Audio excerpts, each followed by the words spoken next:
How's it going, everybody? Welcome back to the channel. My name is Ace. Today I'm once again joined by Hermione. Hello. And today we are checking out Tears for Fears, Mad World.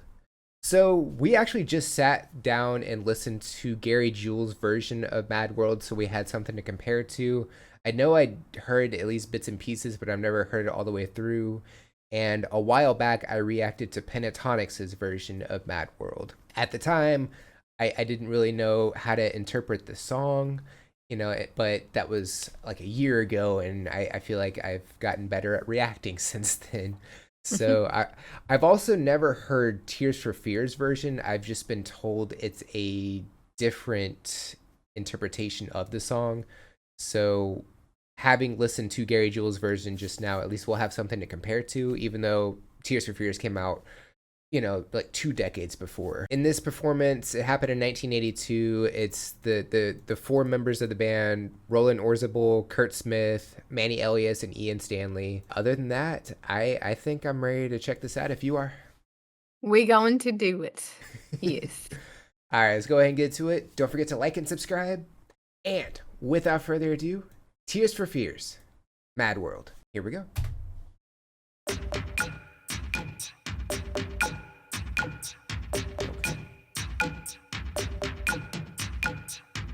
All around me are familiar faces, worn out places, worn out faces, fighting daily for their daily races, going nowhere, going nowhere. Their tears are filling up their glasses, no expression, no expression.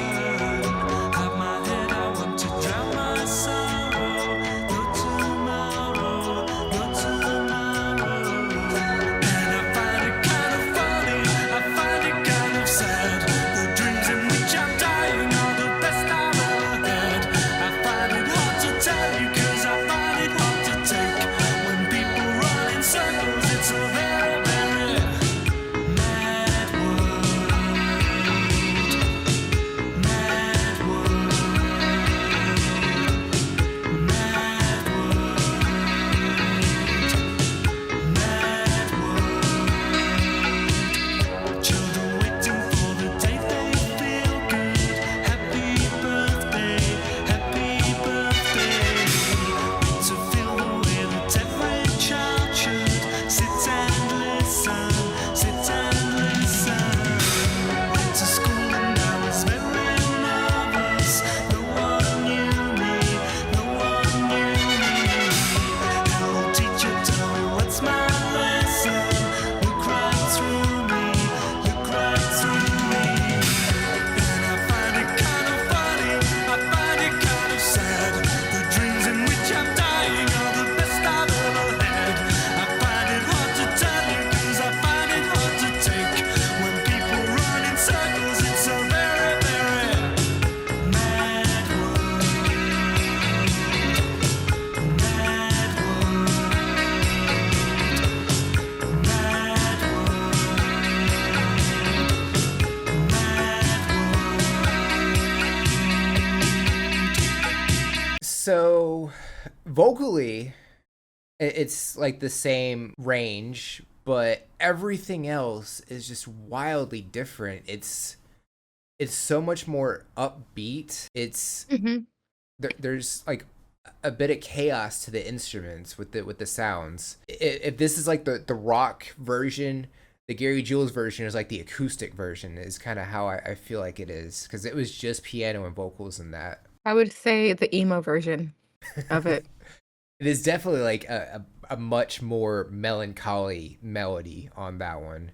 It still follows the basic like pattern of the song. Like if it follows the backbone of the song, but Right. here it's like fuller. Absolutely. Agreed. We've got the instrumentation and it's like I like, I mean, I feel like I have heard this now, but I wouldn't know it. I definitely have not heard this before. Like this is wild, man. Like it's it's just something else. It's a song about feeling like you don't really belong anywhere, and like you have dreams of death, and like those are the dreams, that's the best you've ever had, which is kind of sad to think about. The melody kind of goes against what the song's about. It's like Mm-hmm.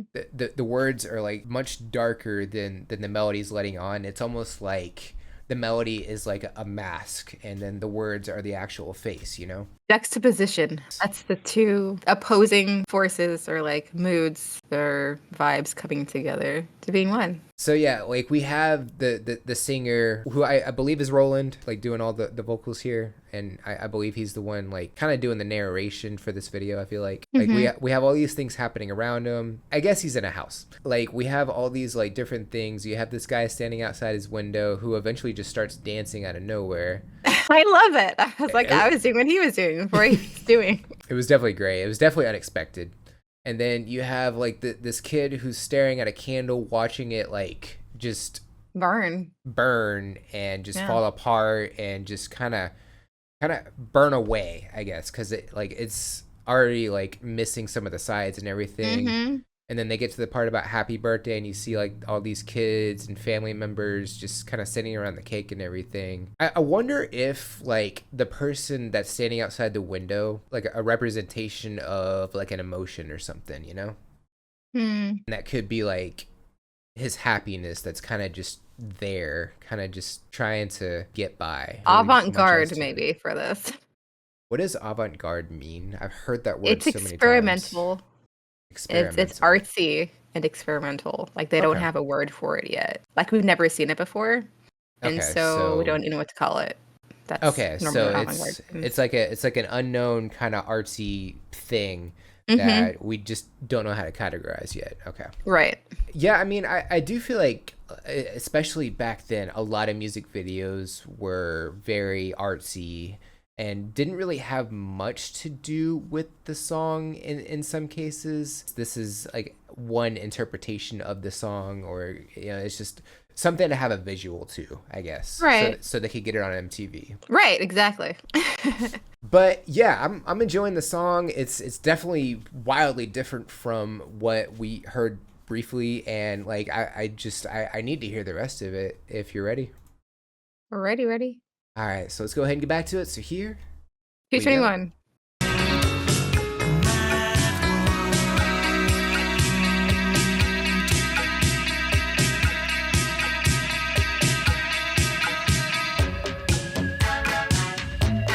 Let's go. Get it.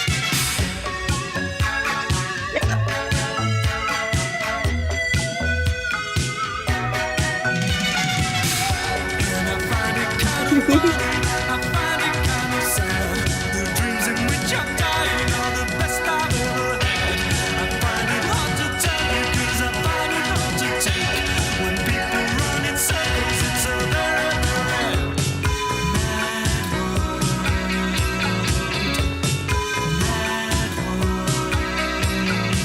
Large and young world, mad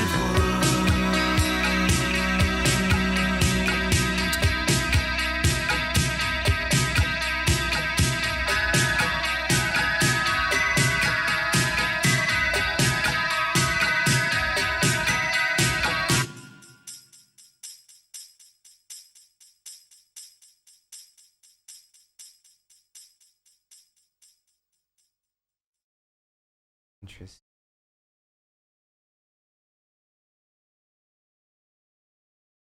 Alrighty. Interesting ending. Like the sound, the music kind of just cut out at the end, and it was just like a tambourine at the end.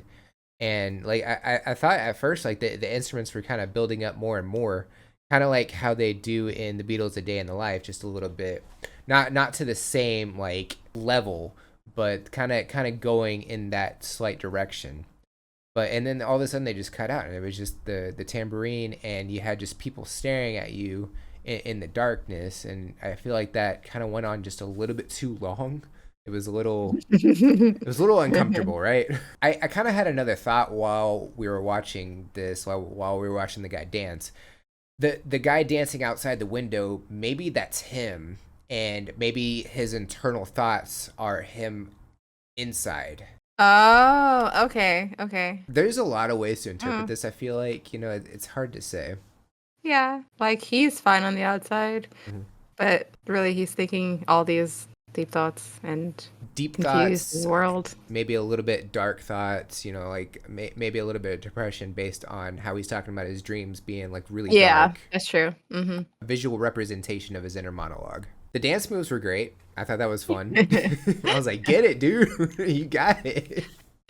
I don't know if they were just. I was like, I feel like he's just exercising. He threw a ball, You have a ball? of some sort. I Yeah, was like- I don't know what that was about. I thought it was a hat at first because just the way It he was like Oh. positioned in Uh-huh. at Okay. first, it looked like it was gonna be like one of those like shaped bushes that rich people have, you know. Okay. And then you see it move, and it's a Topiary. ball. I thought it was Mhm. a helmet at first, and then he just yeets the ball, and then Yep, he's just and it's dancing out gone. here. And then yeah, at the end, it's just the really uncomfortable shot of three people.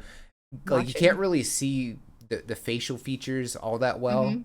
so Yeah. it's kind of a little uncomfortable. But yeah, I mean, this was definitely a very interesting video. The song is wildly different, like I said, from like the version that came out like 2 decades later. At least compared to other Tears for Fears song like Shout or Everybody Wants to Rule the World, I feel like this one's not as like potent to me. It's definitely more energetic in terms of the instrumentation. I feel like the other two songs kind of stand out a little bit more to me. Maybe it's just because I've heard them more. That could be a thing too. It's definitely a very thought-provoking song. But in terms of like, do I like it? Do I hate it? Like, I don't hate it. I definitely don't hate it. I think it's one of those songs I would have to listen to a few times to like appreciate it more. You know what I mean? But yeah, I mean that happens to like quite a bit of music sometimes. Like you listen to it the first time, something resonates. You're not really sure what it is, and it's one of those that I don't like it immediately. Let me give it a few tries, and I'll see if I can figure it out. And I think that's what this is for me. Yeah, so also like I just like the beat. Like, you know, there's a lot of songs like, man, I don't know what they're saying, but I just like the beat. But then you're like, what are in these words? You're like, oh my gosh, it's really dark. So I feel like it still happens. That drum beat that we got, I thought like it was a great drum fill. I really like that. But yeah, Tears for Fears. If y'all have any suggestions or anything we should know about, definitely drop those in the comments below. Would love to check those out. Don't forget to like and subscribe. It's cool. It's free. Tells me I'm doing the right thing, going in the right direction, all those good things. Don't forget to check out the description of the video as well. There's a lot of cool things in there, like our socials being in there. You could go and say hi. Hello. The release schedule I always drop on the socials a couple days early, so if you would like a sneak peek as to what's coming out the following week, that's the best way to do that. If you're interested in supporting the channel and getting a priority request in, you can check out the Buy Me a Coffee link. Each request is only $5 and it helps me out a bunch. The link to the video we reacted to is also in there. And if you made it to the end of the video, comment #MadWorld. I think that's it for this reaction. Check you out on the next one. Bye, guys.